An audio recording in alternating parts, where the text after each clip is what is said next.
इंतहाई संजीदा इश्यूज़ को भी हम सियासत की भेंट चढ़ा रहे हैं, और ये अज़्म इस्तेहकाम उसकी एक आपके सामने मिसाल है। अज़्म इस्तेहकाम एक हमागीर, एक मरबूत काउंटर टेररिज्म कैंपेन है, and it is not a military operation पर से, जिस तरह इसको प्रेजेंट किया जाए। एक बहुत बड़ा माफिया, सियासी माफिया, गैर कानूनी माफिया हर जगह से खड़ा हो गया कि हमने ये काम नहीं होने देना, और उसका पहला चाल ये है कि वो चाहता है कि इसको मुतनाज़ बना दें। अज़्म इस्तेहकाम ऑपरेशन नहीं, दहशत गर्दी के खिलाफ पहले से जारी कार्रवाइयों को कसीर जहती और मरबूत अंदाज में नए सिरे से शुरू करने की मुहिम है। इसमें किसी की नकल मकानी नहीं होगी। DGISPR लेफ्टिनेंट जनरल अहमद शरीफ चौधरी की प्रेस कॉन्फ्रेंस, कहा कि इंतहाई संजीदा इशूज़ को सियासत की भेंट चढ़ाया जा रहा है। एक लॉबी चाहती है कि नेशनल एक्शन प्लान के मकासद हासिल ना किए जा सकें। ये सियासी माफिया चाहता है कि अज़्म इस्तेहकाम को मुतनाज़ बनाया जाए। रियासत जब दहशत गर्दी और जराइम के गठजोड़ के खिलाफ उठ खड़ी होती है तो ये लोग रियासत पर हमले करते हैं। फौज कई इलाकों को क्लियर कर चुकी है और अब भी क्लियर कर रही है, लेकिन क्लियरेंस के बाद हुकूमतें अपना काम नहीं करती और अपना काम ना करने के लिए सियासी बयानिया बनाया जाता है।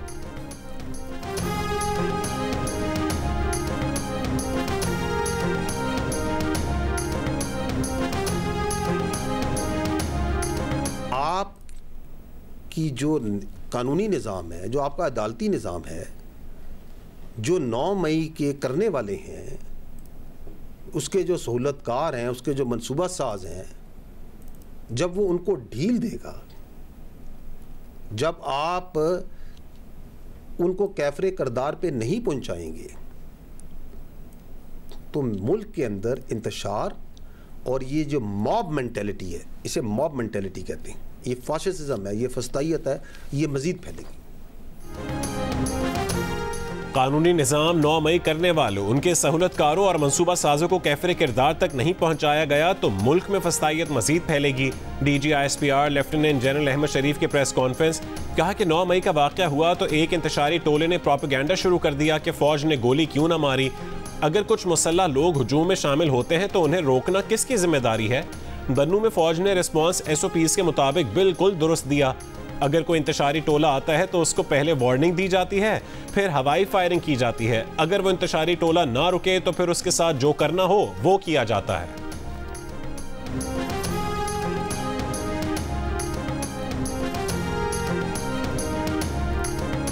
DGISPR ने कहा है कि बन्नू वाक़े में 8 जवान शहीद हुए। सिपाही ये सोबान दूसरों की जान बचाने के लिए खुद ग्रेनेड के ऊपर लेट गया। वाक़े में तमाम दहशत गर्दों को जहन्नुम वासिल कर दिया गया। अगले दिन बन्नू के लोगों ने कहा कि हम अमन मार्च करेंगे। उस अमन मार्च में कुछ मुसल्लह लोग पहले से शामिल थे। एक आर्जी दीवार को भी वहाँ गिराया गया और सप्लाई डिपो को भी लूटा गया। ताजरों के अमन मार्च में कुछ मखसूस अनासर शामिल हुए। उस जगह से 1 किलोमीटर दूर मुसल्लह अफराद ने फायरिंग की और जानी नुकसान हुआ। हुजूम को कंट्रोल करना फौज की जिम्मेदारी नहीं, सूबाई हुकूमत की जिम्मेदारी है। मीडिया ब्रीफिंग में लेफ्टिनेंट जनरल अहमद शरीफ चौधरी ने बन्नू वाक़े की वीडियो भी चलाई। वीडियो में देखा जा सकता है कि बहुत से मुजाहिरीन के पास असलहा है और वो दीवार गिरा रहे हैं।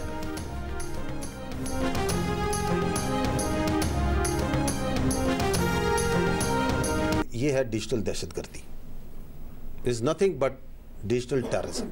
जिस तरह एक टेररिस्ट वेपन, हथियार पकड़ता है, बम पकड़ता है और उसके ज़रिए अपनी जो विल है वो इम्पोज करता है सोसाइटी पे और अपने इर्द गिर्द, ये डिजिटल टेररिस्ट मोबाइल के ज़रिए, कंप्यूटर के ज़रिए, झूठ के ज़रिए, प्रोपेगेंडे के ज़रिए, फेक न्यूज़ के ज़रिए इस्तराब फैला के अपनी विल इम्पोज करता है। DGISPR ने कहा है कि बन्नू वाक़या होते ही सोशल मीडिया पर हंगामा खड़ा कर दिया गया। डिजिटल दहशतगर्द असल दहशतगर्दों को सपोर्ट कर रहे हैं। फौज दहशतगर्दों और डिजिटल दहशतगर्दों के सामने खड़ी है। इस वक्त सोशल मीडिया पर डिजिटल दहशतगर्दी हो रही है। सोशल मीडिया पर फौज और उसकी क़यादत के खिलाफ बातें की जा रही हैं। मीडिया ब्रीफिंग में DGISPR ने कहा है कि फिजिकल दहशतगर्द को तो फौज इंटेलिजेंस बेस्ड ऑपरेशन के तहत वहाँ पहुँचकर उसे न्यूट्रल करती है। पाक फौज हर घंटे 4 से 5 ऑपरेशन कर रही है, लेकिन डिजिटल दहशतगर्द को किस तरह डील करना है उसको कानून ने रोकना है। डिजिटल दहशतगर्द कहाँ बैठा है पता नहीं चलता।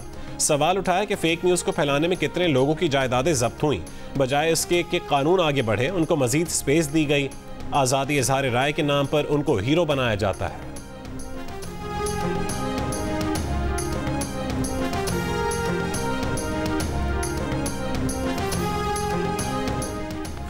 अफगानिस्तान 6 मुल्कों से जुड़ा है। 5 मुल्कों से आमदोरफ्त पासपोर्ट या वीज़े से होती है।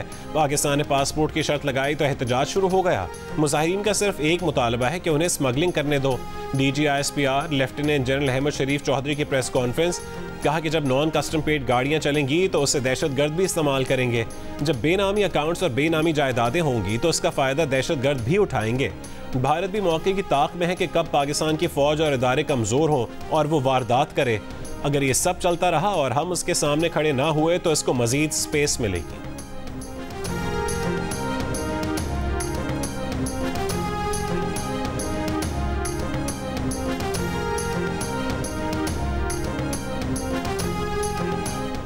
बानी PTI ने GHQ के सामने एहतजाज की कॉल देने का एतराफ़ कर लिया। अडियाला जेल में सहाफ़ी से गुफ्तगू में बानी PTI ने कहा कि 14 मार्च को उनके घर जमान पार्क पर पुलिस और रेंजर्स ने हमला किया।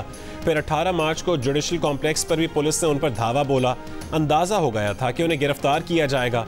गिरफ्तारी से कबल उन्होंने GHQ के सामने पुरअमन एहतजाज की कॉल दी थी। PTI रहनुमा असद कैसर ने बानी PTI से मुतालिक खबर की तरदीद कर दी। कहा कि जो मीडिया में आया है बानी PTI ने वो नहीं कहा है। एक टीवी प्रोग्राम में एंकर ने उनसे कहा कि हमारे रिपोर्टर वहां मौजूद थे, उनका कहना है कि बानी PTI ने यह बात की है। असद कैसर ने कहा है कि बहरहाल हम इस बात की तरदीद कर रहे हैं।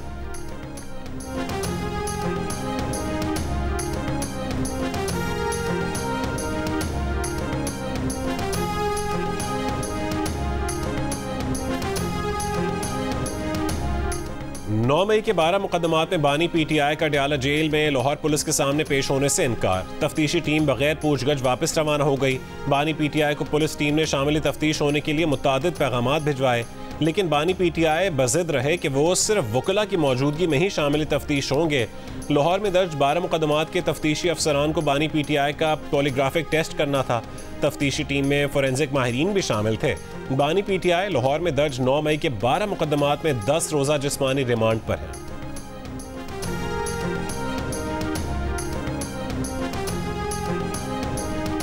तहरीक-ए-इंसाफ के तर्जुमान रऊफ हसन इस्लामाबाद से गिरफ्तार। पुलिस का FIA टीम के हमराह PTI सेक्रेटेरिएट पर छापा। डिजिटल मीडिया सेल के मरकजी दफ्तर से रिकॉर्ड तहवील में ले लिया। पुलिस का कहना है कि तहरीक-ए-इंसाफ का डिजिटल मीडिया मरकज इंटरनेशनल डिसइंफॉर्मेशन का मरकज बना हुआ था। पाकिस्तान मुखालिफ और मुल्की सालमियत के खिलाफ प्रोपेगेंडा भी चलाया जाता था। ये सेल रऊफ हसन की निगरानी में चलाया जा रहा था। तमाम सबूत तहवील में ले लिए हैं। प्रोपेगेंडे में बराह रास्त मुलविस लोगों को गिरफ्तार किया गया। गिरफ्तारी के बाद पार्टी चेयरमैन बैरिस्टर गौहर भी रऊफ हसन की खराब तबीयत के बायस उनके हमराह गए। बैरिस्टर गौहर के मुताबिक पुलिस ने उन्हें कहा है कि वो किसी मुकदमे में मतलूब नहीं है। रऊफ हसन अब तक पुलिस लाइन्स में जेर हिरासत है।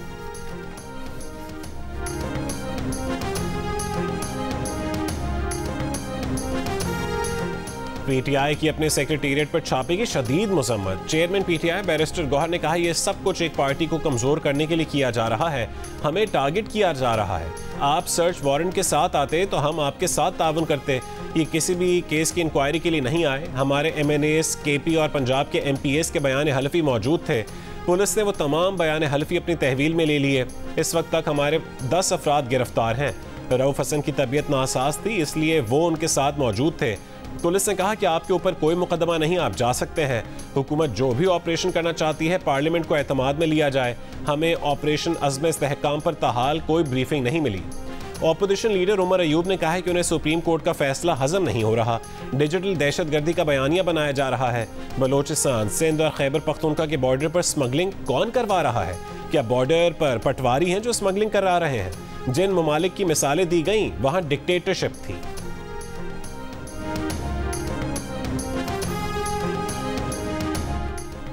पंजाब असेंबली में ऑपोजिशन अरकान ने खुद इजलास की रिक्वेजिशन दी, लेकिन शरीक नहीं हुए। ऊपर से ट्रैवल अलाउंस वसूल करने के लिए अपनी जाली हाजिरियां भी लगवा लीं। स्पीकर पंजाब असेंबली ने ऐवान में 60 अरकान के नाम पढ़कर सुना दिए। महकमे कानून से 24 घंटे में राय भी तलब कर ली कि अगर कोई रुकन इजलास बुलाने की करारदाद पर दस्तखत करके खुद गायब हो जाए तो इजलास पर होने वाला खर्चा कौन पूरा करेगा। स्पीकर ने कोरम पूरा न होने पर इजलास गैर मुइना मुद्दत के लिए मुलतवी कर दिया।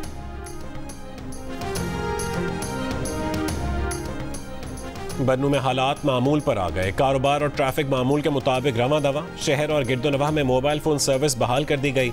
बन्नू वाक़े पर कायम 40 रुकनी जरगे ने वज़ीर आला हाउस जाकर मुज़ाकरात किए।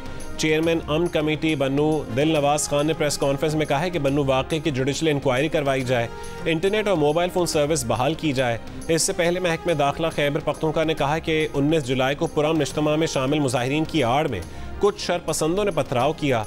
डिपो की मुनहदम दीवार की जगह कायम खैमों को आग लगाई। पुलिस ने वहां से निकालने की कोशिश की। इस दौरान एक शख्स जाँ बहक और 25 जख्मी हो गए।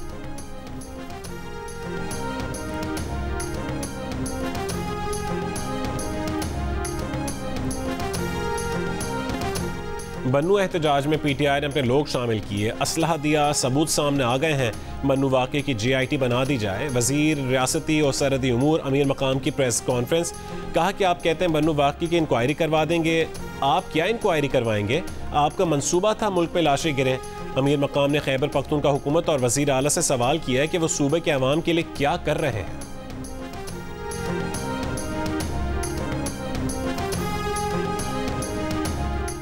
सरमायाकारी में इजाफा हुकूमत की अव्वलीन तरजीह है। ताजुर और सरमायाकारों को कारोबार दोस्त माहौल देने के लिए हर मुमकिन इकदाम किए जा रहे हैं। वज़ीर आज़म शहबाज शरीफ की सरमायाकारी से मुतालिक इजलास में गुफ्तगू। सरमायाकारी बढ़ाने से मुतालिक कायम कमेटी बनाने की हिदायत। इजलास को ब्रीफिंग में हुक्काम ने बताया कि वफाकी वजारतों की इस्तादाद बढ़ाने के लिए माहिरीन की खिदमात ली जा रही हैं।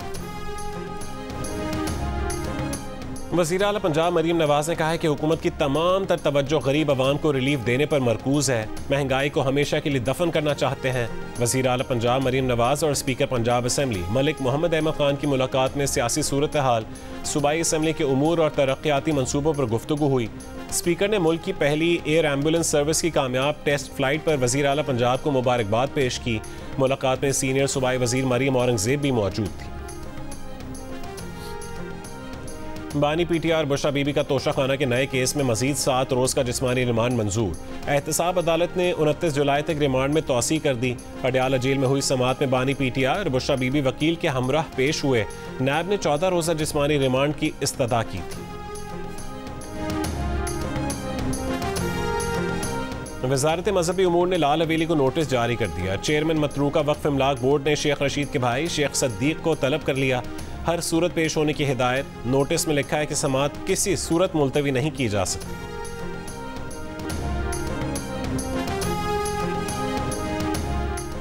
बानी PTI के खिलाफ 190 मिलियन पाउंड रेफरेंस में परवेज खटक ने अदालत में दिए गए बयान में तरमीम की दरखास्त दे दी।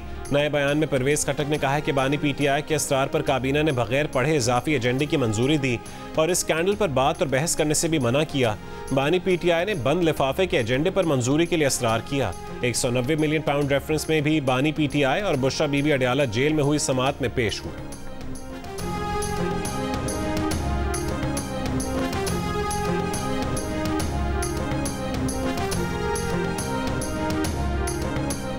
मारूफ गुलकार राहत फ़तेह अली खान की दुबई एयरपोर्ट पर गिरफ्तारी की खबरें। राहत फ़तेह अली खान कॉन्सर्ट के लिए दुबई पहुंचे थे। वीडियो बयान जारी किया और कहा कि गिरफ्तारी की खबरें अफवाहें हैं। वो दुबई में गाने रिकॉर्ड करवाने आए हैं। अफवाहों पर कान ना धरें।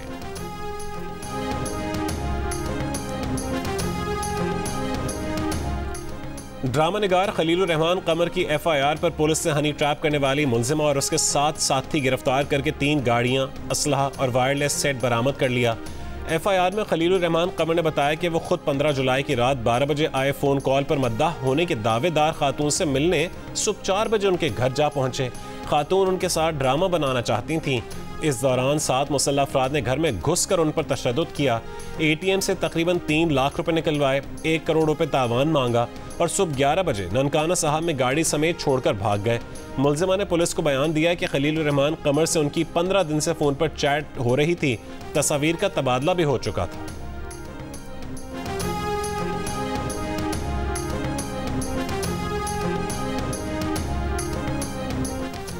सिंध के सीनियर वजीर शर्जील इनाम मेमन ने कहा है कि तहरीक इंसाफ पर पाबंदी के मामले पर अब तक हुकूमत ने पीपल्स पार्टी से राबता नहीं किया।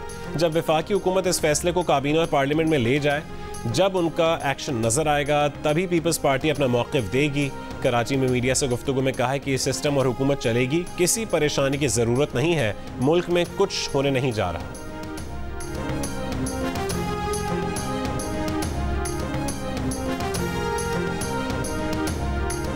2 रोज से लापता Tehreek Insaf international media coordinator Ahmad Waqas Janjua को इस्लामाबाद के सदाद दहशतगर्दी अदालत में पेश कर दिया गया। तफ्तीशी अफसर का धमाका खेज मवाद बरामद करने का दावा। अदालत ने 7 रोज़ा जिस्मानी रिमांड मंजूर कर लिया। दौरान समाअत अदालत को बताया गया कि 20 जुलाई सुबह 4 बजे सादा कपड़ों में मलबूस अफराद जबरदस्ती अहमद को ले गए। पीटीआई रहनुमा असद कैसर कहते हैं किसी सूरत अपने सूबे में ऑपरेशन नहीं होने देंगे। खैबर पख्तूनख्वा के जो हालात हैं उसके बाद इदारों आइन और कानून पर एतमाद खत्म हो चुका। डर लग रहा है कि खुदा न खास्ता हम खाना जंगी की तरफ बढ़ रहे हैं। बन्नू वाक़े को बुनियाद बनाकर पीटीआई पर पाबंदी लगाने का जवाब पैदा किया जा रहा है। सवाबी डिस्ट्रिक्ट बार काउंसिल से खिताब में असद कैसर ने कहा है कि बहैसियत सियासतदान उनसे अगर गलतियां हुई हैं तो कानून के मुताबिक सजा मिलनी चाहिए।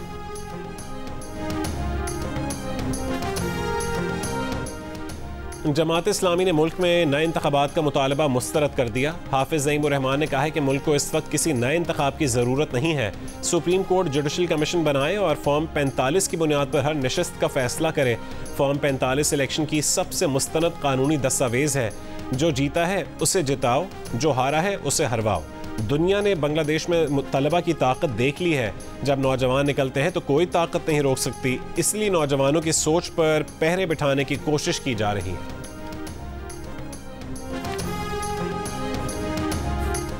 शिमाली वजीरिस्तान में धमाका खेज मवाद से लड़कियों के स्कूल की इमारत तबाह कर दी गई।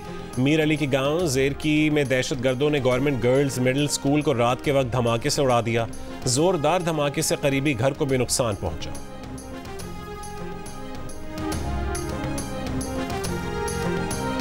फैसलाबाद के इलाके खड़ियांवाला में शौहर ने तीसरी बेटी की पैदाइश रोकने के लिए बीवी को डंडे मार मार कर कत्ल कर डाला।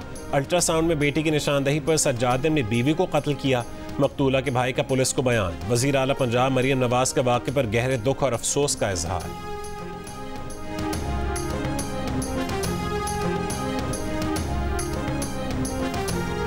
पंजाब, केपी, सिंध और बलोचिस्तान के मुख्तलिफ इलाकों में गर्मी की शिद्दत बरकरार। सबसे ज़्यादा दर्जा हरारत सिब्बी में 47 डिग्री सेंटीग्रेड रिकॉर्ड किया गया। नौकुंडी, दालबंदीन में 46, दादू, जैकबाबाद, रोहड़ी और कोटद्दू में 45, पेशावर में 40, इस्लामाबाद में 39, कोयटा, लाहौर और कराची में 38 डिग्री सेंटीग्रेड रिकॉर्ड किया गया। कराची के मुख्तलिफ इलाकों में वक्फे वक्फे से बूंदाबांदी और बारिश। सियालकोट, गुजरात, इस्लामाबाद, लाहौर, बदीन, मरी समेत मुख्तलिफ शहरों में गरज चमक के साथ बारिश हुई।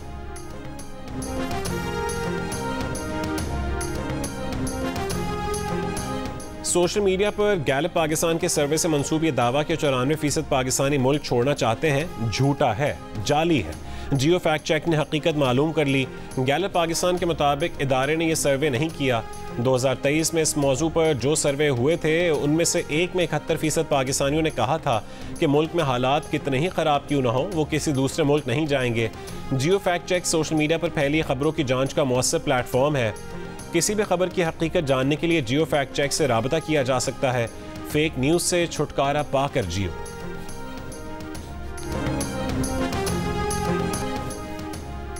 इसराइली फौज ने खान यूनिस पे बेघर फ़लस्तीनियों को दोबारा बेदखली का हुक्म देते ही बमबारी शुरू कर दी।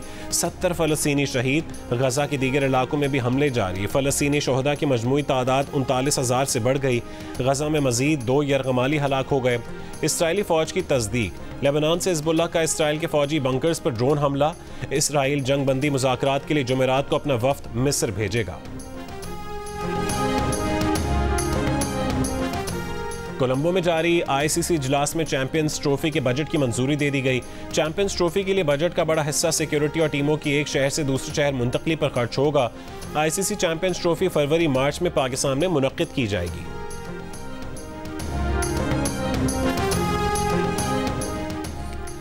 और पाकिस्तान शाहीन्स ने 4 रोज़ा मैच में बांग्लादेश ए को 148 रन से शिकस्त दे दी। 428 रन के हदफ के ताक़ुब में बांग्लादेश ए की टीम दूसरी इनिंग्स में 279 रन बनाकर आउट हो गई।